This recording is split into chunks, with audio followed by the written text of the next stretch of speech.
Simplification भाई 12 चौक 48 होता है, 4 तियां 12 होता है, ये दोनों तो कैंसिल आउट हो गए, 3 चक 18 यूनिट डिजिट से काम हो गया, सिंपल। अगला सवाल, एक गोले की त्रिज्या इतनी है तो गोले का आयतन कितना होगा। तो सिंपल सी बात है, यहाँ पर लगभग बोला है तो डिविजिबिलिटी तो बिल्कुल भी चेक नहीं कर पाएंगे। तो गोले का आयतन होता है 4/3, पाई का मतलब 22/7, आर क्यू का मतलब हो गया 49/10 इंटू में 49/10 इंटू में 49/10। तो ये यहाँ से 7 बार चला गया और इधर कर लेंगे 10, ये काटना नहीं है, ठीक है, बाकी हम कैलकुलेशन कर लेते हैं जहां तक हम पहुंचेंगे। 49 का स्क्वायर निकालना बहुत आसान है। 49 50 से कितना कम है, 1 कम है, तो 1 का स्क्वायर हो गया 0,1, और 25 से कितना कम करते हैं, 1 ही कम कर देंगे यानी कि 24। ठीक है भाई, 50 लिखा, 49 कितना कम है, 1 का स्क्वायर 2 नंबर तक लिखना होता है, और फिर ये जितना इससे कम है 25 से भी उतना ही कम कर दो, ये स्क्वायर आ जाएगा 49 का, बात खत्म हो गई। ऐसे ही 42 का, ऐसे ही 43, 48 ऐसे ही निकाल सकते हैं। इसके अलावा देखो गुणे में 7 था, गुणे में 22 था, गुणे में 4 था। तो सबसे पहले 7 का कर लें या तो 22 का ही कर लो, 22 से कम 22, 22 चौक 88 हो गया, और 22 दूनी 44 और 8 52 हो गया। गुणे में 7 कर देंगे, 7 दूनी 14, 7 दूनी 14 1 15, 7 8 56 1 57 हो गया, 7 दूनी 14 5 19 हो गया, 7 पंजे 35 1 36, गुणे में 4 कर देंगे, 4 चौकू 16 हो गया, 4 पंजे 20 हो जाएगा, और 4 सत्ते 28 हो गया, 4 नेम 36 हो गया, 4 चंग 24 27 हो गया, 4 तियां 12 और 2 14 हो गया, बटे में 3 हो गया, 3 चौकू 12 हो गया, बचा कितना है, कुछ नहीं, 2 बचा, 3 नेम 27 हो गया, फिर 3 दूनी 6 हो गया, यानी कि 49 के समथिंग आंसर लगा दो। कैलकुलेशन थी थोड़ी बस, ठीक है। अगला सवाल करते हैं। सरमन विवेक से 20% कम कुशल है, ठीक है। यदि विवेक एक हेलमेट 20 दिनों में बना सकता है तो सरमन उसी हेलमेट को कितने दिनों में बना सकता है। 20% कम, 20% मतलब 1/5। सरमन और विवेक की बात हो रही है, और 20% कम कुशल है, अगर ये 5 है तो 5 से 1 कम कर देंगे तो 4 हो गया, ये एफिशिएंसी को हो गया। अगर हम टाइम का रेशियो लिखेंगे जस्ट अपोजिट हो गया। भाई विवेक का 4 बराबर 20 दिया था तो 5 गुना, इसका भी 5 गुना कर दो, आंसर क्या आ गया 25। अगला सवाल, अमन 2 परीक्षाओं में शामिल हुआ, उसने पहली परीक्षा में 600 अंक में से 420 अंक हासिल किए। यदि उसे कुल मिलाकर 70% अंक प्राप्त हुए तो दूसरी परीक्षा में उसने 500 में से कितने प्रतिशत अंक प्राप्त किए।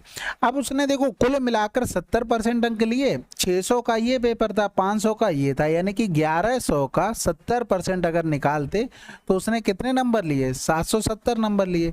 420 उसने इसमें से ले लिए, यानी कि 420 अगर हटा देंगे तो 7 से 2 गया 5, 7 से 4 गया 3, ये उसने दूसरे में से लिए, यानी कि 350 500 का कितना परसेंट है, यही हमसे पूछ रहा था, यानी कि 5 सत्ते 35, ये 70% आ जाएगा। अब अगर देखो यहां से देखते 420 बटे में 600 गुणे में 100 करते, कैंसिल आउट हो गया, 6 सत्ते 42 हो गया, यानी कि पहली कंडीशन में वो 70% ले रहा था, ओवरऑल उसे 70% नंबर चाहिए, तो ऑटोमेटिक आपको सेकंड वाले पेपर में 70% लाने पड़ेंगे, तभी टोटल 70 हो पाएगा, नहीं तो फिर कम ज्यादा हो जाएगा। अगला सवाल, अंकित मूल्य का 50% क्रय मूल्य के 60% के बराबर है, यदि कोई छूट नहीं दी जाती है तो लाभ हानि परसेंटेज बताइए। भाई देखो 70% यानी कि मार्क प्राइस और कॉस्ट प्राइस, आप डायरेक्ट लिखना चाहते हो तो इस तरीके से लिख लो, नहीं तो फिर ऐसे लिख लो, मार्क प्राइस का 50% बराबर में सीपी का 70%, परसेंटेज से परसेंटेज कैंसिल आउट हो गया, 0 से 0 चला गया, एमपी अपॉन में सीपी, ऐसे ही लिख लो 70 बटे में 50। तो यही चीज आप डायरेक्ट भी लिख सकते हैं, ठीक है। अब कोई छूट अगर नहीं दे रहा है तो भैया 2 की प्रॉफिट हो गया, किस पर, 5 पर, गुणे में 100 कर देंगे, यानी कि 40% आंसर। अगला सवाल, 2 संख्याओं का लघुत्तम समापवर्त इतना है और उन संख्याओं का महत्तम समापवर्त 7 है, यदि एक संख्या इतना है तो दूसरी संख्या क्या होगी। फार्मूला पता है, एलसीएम इंटू में एचसीएफ बराबर में फर्स्ट नंबर इंटू में सेकंड नंबर, तो 147 इंटू में 7 बराबर में 21 इंटू में हमें क्या चाहिए, सेकंड नंबर, यानी कि ऐसे लिख लो, ठीक है। तो 21 सत्ते हो गया, 749, यानी कि ये सेकंड नंबर हमारा निकल कर आ गया। अगला सवाल, 1.5 वर्ष के लिए 10,000 रुपए पर प्राप्त चक्रवृद्धि ब्याज अर्धवार्षिक रूप से इतना रुपए है, वार्षिक ब्याज की दर बतानी है। सबसे पहले टाइम हमको 1.5 वर्ष दिया, 1.5 वर्ष का मतलब हो गया 18 महीने की वो बात कर रहा है। यानी कि अगर देखें अर्धवार्षिक रूप से तो 6-6 महीने की कैसे स्लैब बनेगी, 3 स्लैब बनेंगी, यानी कि अल्टीमेटली हमारे पास टाइम बन गया 3 वर्ष। अब यहाँ पर प्रिंसिपल से अमाउंट का रेशियो बनाते हैं हम कुछ, अगर रेट पता होती तो हम प्रिंसिपल से अमाउंट का रेशियो बना लेते, लेकिन हमको दिया क्या गया, पावर में 3 करने के बाद कुछ रेशियो बना होगा, जो कि दिया गया है 10,000 और ये ब्याज है। यानी कि अमाउंट बनाने के लिए हमें ये 36 इसमें जोड़ना पड़ेगा, यानी कि अमाउंट बन जाएगा 1367631। अब ये पॉइंट हटाए, 2 जीरो इधर, रेशियो हम बना रहे हैं। अब यहाँ पर देखो कुछ कटने वाला तो है नहीं, ये 100 की पावर में 3 लिखा है। अब अगर इसको देखेंगे हम तो ये देखना 110 का अगर होल क्यूब करते हैं तो ये 1331 और 1 2 3 जीरो आ जाएगा। 120 का होल क्यूब करते हैं तो 1728, 1 2 3 आ जाएगा। यानी कि ये जो होल क्यूब लिखा है वो इसी के बीच में रहा होगा। और एक किसके क्यूब करने पे आएगा, जिसका यूनिट डिजिट 1 होगा, यानी कि यहाँ पर ये किसका होल क्यूब रहा होगा, 111 का होल क्यूब लिखा है, यानी कि ये क्या हो गया 111 का होल क्यूब। जब इसका हम क्यूब रूट करेंगे तो ये हमारे पास P और A का डायरेक्ट रेशियो आ जाएगा 100 और 111। ठीक है, यहां से हम देखेंगे तो कितना बड़ा 11, 11 किस में बड़ा, 100 में, गुणे में 100 कर देंगे, कैंसिल आउट हो गया 2 जीरो से, यानी कि 11% रेट आई। लेकिन ये अर्धवार्षिक रेट आई भाई। अगर हमको रेट दी जाती थी तो हम क्या करते, जैसे मान लो आर रेट दी गई तो जब आर न्यू रेट लिखेंगे अर्धवार्षिक के लिए तो R/2 करते थे। तो ये जो मान निकल के आया जो 11% यही आया R/2 का, यानी कि आर एक्चुअल में कितनी हो गई, 22% हो गई। कितनी, 22। अगला सवाल, निम्नलिखित में से वह भिन्न ज्ञात कीजिए जो 1/64 से उसी अनुपात में है जिस अनुपात में 4/7 और 5/16 से अनुपात में है। तो सिंपल है भाई, देखो हमने वो मान ली भिन्न x, उसका रेशियो 1/64 के साथ वही रेशियो था जो 4/7 के साथ 5/16 का रेशियो था। ये सिर्फ कहना चाह रहा था, यानी कि 64 ऊपर पहुंच जाएगा, ये 64x हो गया, इसमें 16 गुणे में 4 हो गया और 7 गुणे में 5 हो जाएगा। ये हो गया 16 चौकू 64 से कैंसिल आउट हो गया, यानी कि x बराबर कितना आ गया, 1/35, यानी कि वो भिन्न कौन सी रही होगी, 1/35। अगला सवाल, एक वस्तु का विक्रय मूल्य इतने रुपए है, उस पर दी जाने वाली छूट 25% है, तो वस्तु का अंकित मूल्य क्या है। भाई 100 की कोई चीज रही होगी, उस पर 25% की छूट देंगे तो 75 में बेचेंगे, इसी का मान दिया गया था क्योंकि हमको सेलिंग प्राइस दिया गया था, और हम 100 बराबर निकाल लेंगे तो ये अंकित मूल्य आ जाएगा बस। तो 15×75 हो गया, इधर 15×75, 15 चौकू 60, 15×75, 5 एकम 5 हो गया, 09 कहीं लिखा है 109, आंसर लगा दो। अगला सवाल, रमेश विक्रम से 4 वर्षों के लिए इतने % वार्षिक साधारण ब्याज की दर पर एक निश्चित धनराशि उधार लेता है। यदि रमेश को इतने रुपए का कुल ब्याज चुकाना पड़ा तो मूलधन राशि बताइए मूलधन की। देखो हमें पता है कि अगर हम देखें कि 100 अगर लेता उधार, टाइम हमारे पास 4 वर्ष, रेट हमारे पास दे दी थी 7.5%, तो ब्याज कितना बनता है, यानी कि SI 4 गुणे में 7.5, यानी कि 4 सत्ते 2800, तो 30 बनता जाके ब्याज। इसे 30 का मान हमें दिया गया था 18600, हमें मूलधन निकालना था, यानी कि 100 का मान निकालना था। ठीक है, कैंसिल आउट, 3 छक 18, 3 एकम 3, आंसर आ गया, 3 दूनी 6 होगा, सॉरी। ठीक है, जहां कहीं भी 62 लिखा हो आंसर लगा देना है, खत्म। एक वस्तु को 30% की छूट पर बेचने पर लाभ परसेंटेज कितना होगा जिसे पहले इतने % लाभ पर बेचा जा रहा है। देखो ये वही सवाल हो गया कि 100 को 20% बढ़ा दें, फिर इसे 20% कम कर दें, तो ओवरऑल कितना % का लॉस और प्रॉफिट होगा, 4% की हानि आती थी। वही सवाल ये है भाई, 45%, यानी कि 100 से 45 बढ़ाया हमने, 145 हुआ, फिर इस पर छूट देंगे 30%, यानी कि 145 का 70% करेंगे, कितना 70%, फिर इससे कंपेयर करके देख लेंगे कितना हमें प्रॉफिट और लॉस हो रहा है। इसके लिए डायरेक्ट फार्मूला होता है कि प्लस माइनस ए प्लस माइनस का बी प्लस माइनस का ए बी अपॉन में 100 भी तो करते थे, तो वही करना है भाई। 45 बढ़ाया, 30 की छूट दे दी, माइनस का 45 गुणे में 30 बटे में 100, कैंसिल आउट हो गया।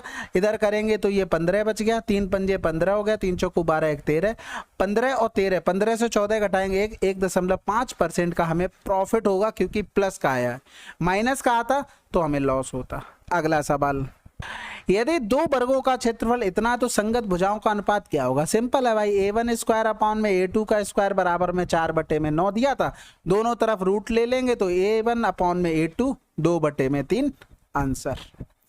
विकास दो साइकिलें, पहली इतने रुपए और दूसरी इतने रुपए में खरीदता है। वह दोनों साइकिलें पहली 10% के लाभ पर दूसरी 20% की हानि पर बेच देता है, तो कुल और लाभ और हानि बतानी है। तो सिंपल है भाई, 15,000 पर क्या किया? 10% के लाभ पर बेचा, यानी कि 10% निकालेंगे तो ये हो गया हमारे पास 1500 प्रॉफिट। 1400 को 20% की, 14,000 को 20% की हानि पर बेच दिया, यानी कि हानि अगर निकालेंगे तो 14 दूनी 28 हो गया और 28 रुपए की लॉस हुआ, यानी कि ये प्रॉफिट था ये लॉस था, यानी कि हमें कुल मिलाकर 1300 का क्या हुआ? लॉस हुआ, क्योंकि लॉस वाला हमारे पास ज्यादा था, प्रॉफिट वाला हमारे पास कम था, इसलिए क्या आया? लॉस निकल कर आया। अगला सवाल, यदि मूल्य में 5% की कमी की जाती है तो उपभोग में कितने % की वृद्धि की जानी चाहिए ताकि वह अपरिवर्तित रहे?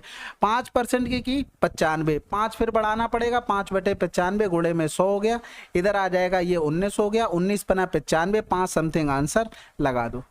भाई देखो 100 से 5% की कमी की 95 हो गया, ये किस में हुई है? प्राइस में हुई।